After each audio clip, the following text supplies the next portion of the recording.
Rossiyada yurgan vatandoshlarimiz diqqatiga, bilasizlar, hozir dollar kursi juda ham yuqori va siz qanday qilib Rossiyadan O'zbekistonga arzon kursda dollar yuborsam deb o'ylab o'tiribsizmi? Unda sizga Yubor ilovasini tavsiya beraman.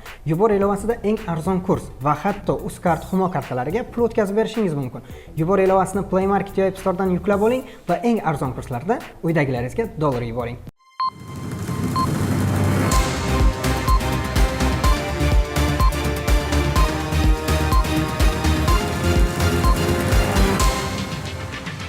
Kunning muhim va dolzarb yangiliklari bilan dunyo yangiliklari o'z ishini boshladi.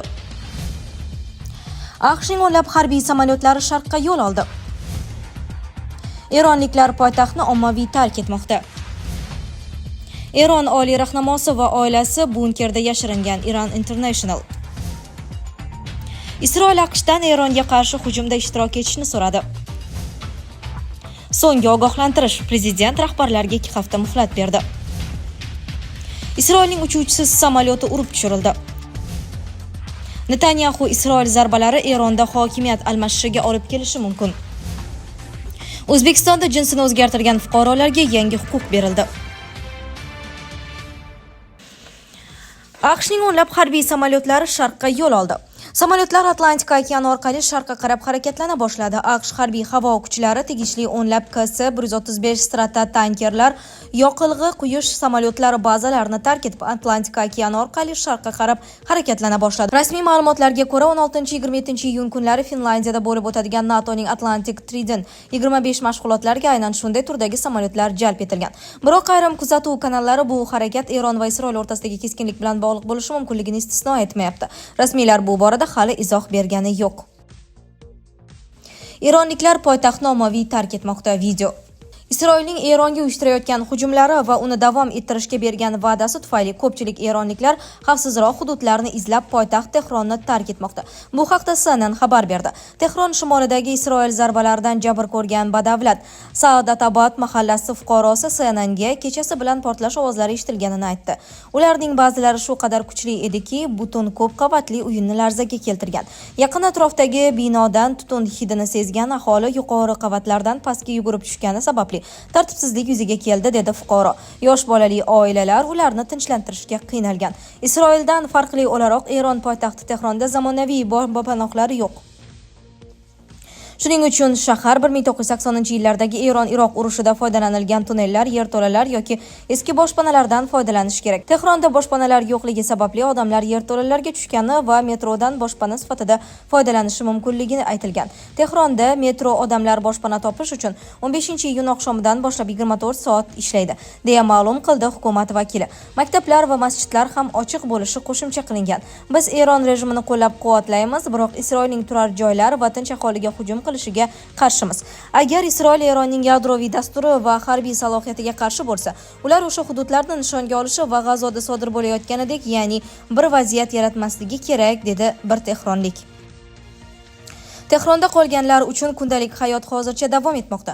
Oziq-ovqat do'konlaridagi peshtaxtalar zaxiralar bilan to'ldirilgan. Avtomobilga ega bo'lganlar uchun gaz sotib olishga uzun navbatlar mavjud va xaridlar 25 litrdan oshmayotgani ma'lum qilingan.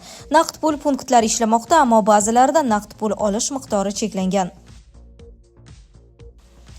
Eron oliy rahnamosi va oilasi bunkerda yashiringan. Iran International.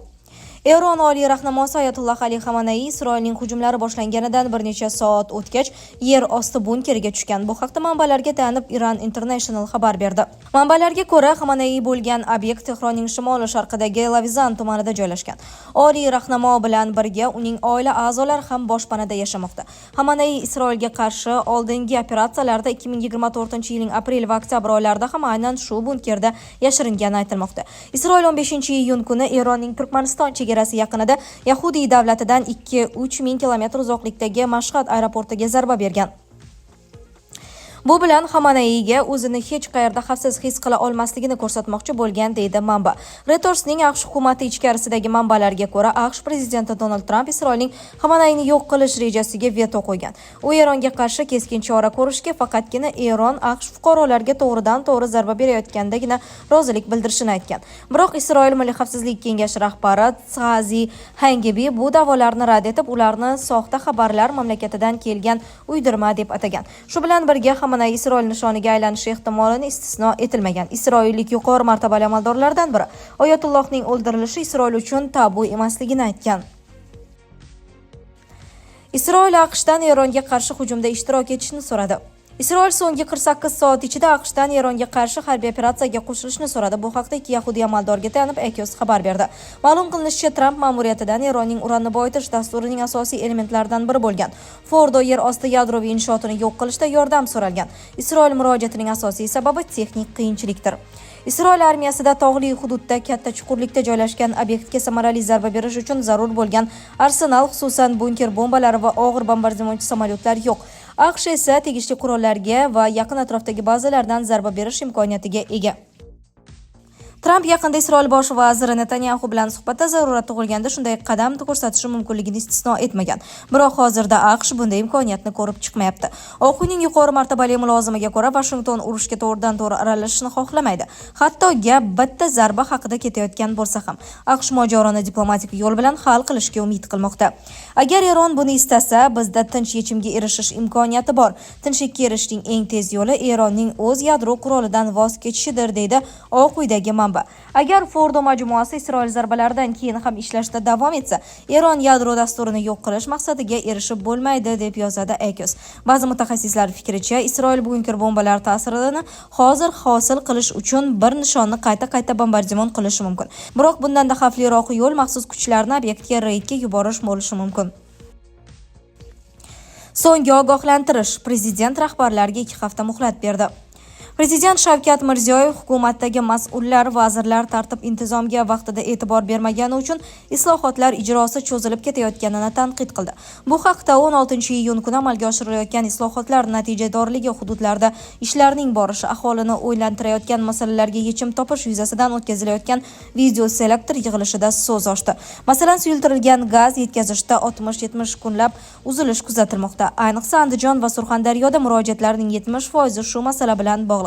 Issiq kunlarda gazda shuncha muammo bo'lsa, qishda odamlar qozonini nimada qaynatadi?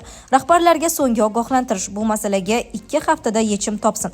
Bo'lmasa, o'zi bilib joyini bo'shatib qo'ysin, dedi prezident. Yana bir masala: yozning boshlanishi nisbatan salqin keldi. Lekin bu yog'iga kunlar ancha isib, elektr iste'moli oshadi. 2 oy oldin Energiya samaradorlik agentligi tashkil qilinib, byudjetdan 100 milliard so'm berildi. Isroilning uchuvchisiz samolyoti urib tushirildi. Samolyot Eronning Iroq bilan chegaradosh hududida yo'q qilingan. Eron havo mudofaa kuchlari Isroilga tegishli AQShda ishlab chiqarilgan MK-9 Reaper uchuvchisiz samolyotini urib tushirdi. Ma'lumotlarga ko'ra, samolyot Eronning Iroq bilan chegaradosh Dehloron shahri ustida aniqlanib yo'q qilingan. Voqea Eron havo hududiga kirishga urinish sifatida baholanmoqda. Rasmiylar samolyotning topshirig'i va uchirilgan yo'nalishi haqida hozircha qo'shimcha ma'lumot berganicha yo'q. Hodisa mintaqadagi keskinlik fonida sodir etilgan. Netanyahu: Isroil zarbalari Eronda hokimiyat almashishiga olib kelishi mumkin. Fox News telekanaliga bergan intervyusida Isroil bosh vaziri Tzahal operatsiyasi allaqachon Eron yadro sanoatini sezilarli darajada orqaga surganini va Isroil Tramp bilan to'liq muvofiqlashgan holda harakat qilayotganini aytdi. Tehronda hokimiyatning o'zgarishi albatta Isroilning Eron hududiga bergan zarbalari natijasi bo'lishi mumkin, chunki Eron rejimi juda zaif. Bu fikrni Isroil bosh vaziri Netanyahu 15-iyun yakshanba kuni efirga uzatilgan Amerikaning Fox News telekanaliga bergan intervyusida bildirdi. Netanyahuning so'zlariga ko'ra, Isroil mudofaa kuchlarining operatsiyasi Erondan kelayotgan ikkita ekzistensional tahdid, yadroviy qurol va ballistik raketalarni yo'q qilishga qaratilgan va Isroil bu maqsadga erishish uchun qo'lidan kelgan barcha ishni qilishga tayyor. Biz nafaqat o'zimizni, balki butun dunyoni bu o't qo'yuvchi rejimdan himoya qilish uchun harakat qilmoqdamiz. Biz dunyodagi eng xavfli rejim, dunyodagi eng xavfli qurollarga ega bo'lishiga yo'l qo'ya olmaymiz, deya ta'kidladi Isroil hukumati rahbari. Uning fikricha, Tzahal hujumlari natijasida Eron yadroviy dasturi allaqachon sezilarli darajada orqaga chekingan. Netanyahuning ta'kidlashicha, Isroil samolyotlari uchun Eron poytaxtiga to'g'ridan-to'g'ri yo'l ochilgan va endi ular Tehron va boshqa joylarda to'g'ri nishonlarga zarba bera oladi. Isroil harbiylari 14-iyun oqshomida Tehron va g'arbiy Eron osmonida to'liq hukmronligini e'lon qildi. Shu bilan birga Netanyahu Fox News'ga bergan intervyusida Isroil AQSh prezidenti Tramp bilan to'liq muvofiqlashgan holda harakat qilayotganini aytdi. O'zbekistonda jinsini o'zgartirgan fuqarolarga yangi huquq berildi. O'zbekistonda endilikda jinsini o'zgartirish holati ism, familiya va otasining ismi o'zgartirish uchun asos bo'ladi. Bu Vazirlar Mahkamasi 12-iyun kuni qabul qilingan O'zbekiston Respublikasi hukumatining ayrim qarorlariga o'zgartirish va qo'shimchalar kiritish, shuningdek ba'zilarini o'z kuchini yo'qotgan deb hisoblash to'g'risidagi qarorida belgilangan. Qarorga ko'ra, endilikda jinsini o'zgartirgan fuqaro ism, familiya va otasining ismini o'zgartirish haqida ham ariza bera oladi. Buning uchun Sog'liqni saqlash muassasasi tomonidan jinsini o'zgartirish to'g'risida berilgan tibbiy xulosa taqdim etilishi kerak. Sizlarga yetkazmoqchi bo'lganlarimiz shulardan iborat edi. Dunyo yangiliklaridan uzoqlashmang.